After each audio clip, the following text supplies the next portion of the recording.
My name is Raheem Shabat, award-winning filmmaker and journalist. My documentary is called Elementary Genocide, a subject matter that is near and dear to my heart, that I personally could attest to from personal experience. I, like many of my peers, ended up on the wrong side of the law, but education gave me a new definition of life and showed me that the unimaginable can be reality. Today I'm a successful journalist and award-winning filmmaker. And there's no reason why any American child on their first day of school shouldn't have that same excitement and that same opportunity.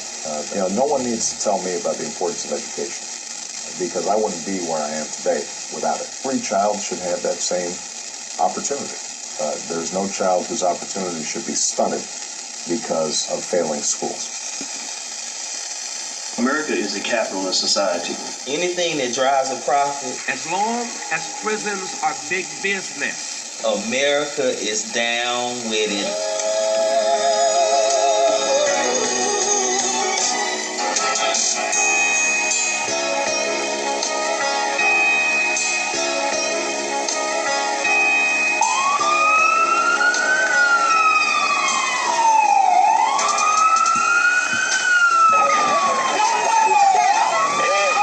Black children in the Washington, D.C. area are suspended or expelled 2 to 5 times more often than white children. It's a national trend that needs to be addressed. And even with education, there's no jobs. You don't have a choice but to do some dumb shit. The best days in the United States are behind us. They undereducate you. After that, they underemploy you, even under the president that looks like you. Indicators are telling us that it's headed downhill. You're a walking, talking uranium for these people. You're a stick of gold with mouth and eyes and ears. Most states in America look at the reading level of black boys at the conclusion of elementary school, which is normally 4th or 5th grade, to predict how many new prison cells they'll need in the next decade. Statistically, if a black boy cannot read by the time he finishes the 5th grade, there's a 75% chance that he will be a criminal by the age of 25. It is the relationship between miseducation and criminology. I tell you, everything that we aspire to be, everything that conspires against us, typically they meet on it. And they have to discuss it and plan accordingly how they're going to dupe the masses. Do I believe that people got together and met and decided to base funding for prisons on 4th and 5th grade reading levels? I don't know. On one hand, I don't tend to buy into a lot of conspiracy theories. I think that sometimes we want to believe that the white man is conspiring to keep us down when sometimes we're choosing to keep ourselves down. At the same time, we have documented history of situations where the white man has tried to keep us down. If you go back and you look at COINTELPRO, there's very clear evidence that says that with Malcolm and Martin emerging and the Black Panthers emerging, that there was a fear among white America that black people might actually realize the power that they have, especially when we arm ourselves and we educate ourselves. And after that, we had the crack cocaine epidemic where drugs were allowed right into our communities. Many of our leaders were killed, and now you literally see the breakdown and the destruction of the black family as a result of what's happened with drugs and the war on drugs and mass incarceration and all that. So you can't say that with any certainty that there isn't somebody who has conspired to oppress the black community or to at least exploit the black community. I've heard this statistic for each child that who's in 4th grade who's not reading on level, instead of preparing a desk for them at the university, they prepare a prison cell for them. And I would say my view of that is, I don't know if there's some men in suits in a room, planning these things out and looking at these calculations. I'm not one to speculate about that, but I think what we do know, we have in place an economic system that exists where if it's a profitable industry, then that's going to take precedent over human life. I believe that if a group of people have not sat down and formally decided we're going to do this, at some point a group of people realize that these numbers corroborate one another, they coincide, they form a line from A to B, and if they've done nothing to interrupt that or stop that, that still is a conspiracy proven true. They've done studies where they found that 70 to 80% of people that are incarcerated are at different levels of illiteracy.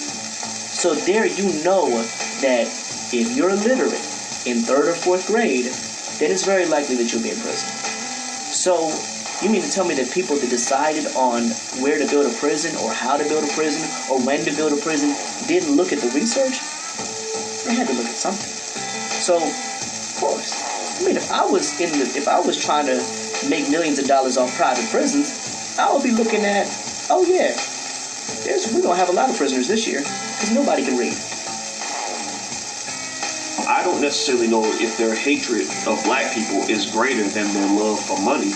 I think that if they could make money without destroying black people, they would probably try to do that. But the fact is that prisons have become a very convenient way for the powers that be to get wealthy while letting us pay the bill, so to speak. So do I believe that it happened? I don't know. But do I put it past them? Absolutely not. People invest a lot of time in conspiracy theories, but I just break it down to general common sense. When you look at instances like New York stop and frisk, when you look at instances like Troy Davis, Trayvon Martin case, which has ignited everyone across the world, you know that racism is alive and well in America. Even though race is a social construction, it has very real implications. I mean, we're not getting any shout-outs for arguments, thank you cards. I mean, it's been proven throughout history and documented that when it comes to people of color and black folks, that America has problems caring about us.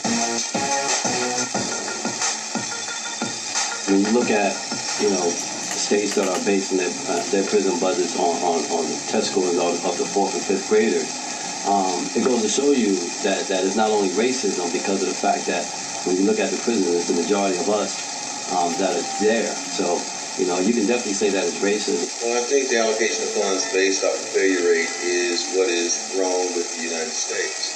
There seems to be an inherent understanding that they anticipate that certain segments of the population will not perform. America basically is brown, black, and undereducated. If we know that 80% of dropouts end up in prison, and that 40% of that 80% are African Americans, yet they make up only 13% of the population, then there has to be some type of planned outcome for those individuals, which is in most cases serving the needs of the state's through the penal system. It's not by accident that you have these large numbers in terms of failure rates. When we look at reading comprehension scores from Texas to Wisconsin, we see that if you look at the 4th grade reading level, that more than 50% of African American males in particular do not meet the standard criteria to be competent in reading. I'm not going to even get into mathematics. So there has to be something behind this other than the fact that they are preoccupied with seeing people of color occupied in prison and penal systems. I had heard from a professor in college that if you can't read by the 4th or 5th grade, then you're destined for prison. But I mean, to me personally, if you can't read a lot earlier, you're destined for prison and a lot of other things. They've done studies where they've shown that by 3rd grade, young black males are really saying, I don't really identify with school anymore. If you want to make sure black men become criminals, then you must systematically miseducate them, not in 4th grade, not in 2nd grade, but beginning in preschool. In fact, many of us realize that the black boy has been miseducated by the time he reaches the 4th grade. So as a result, many of us erroneously believe that the miseducation starts in the 4th grade. I argue the opposite. The miseducation begins the first day a black boy sets foot into a preschool or a kindergarten classroom. For example, right now as we speak, less than half of all the black boys in the United States of America can read on grade level who are in the 4th grade. Right now, less than half of all 4th grade black boys in the United States of America can read on grade level. So if we know that, the question becomes, where are these boys going to be 15 years from now? Where are they going to be 10 years from now? The answer is, unfortunately, most of them are going to be in jail.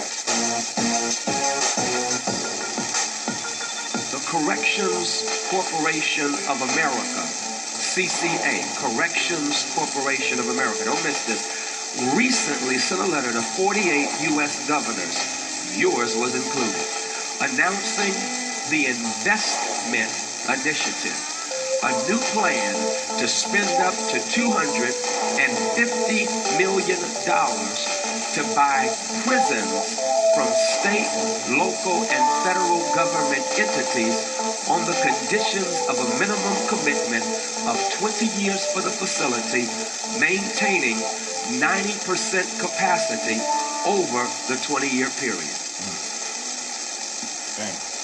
I'm waiting on y'all to be offended. We cannot go for that. We cannot go for that, all right?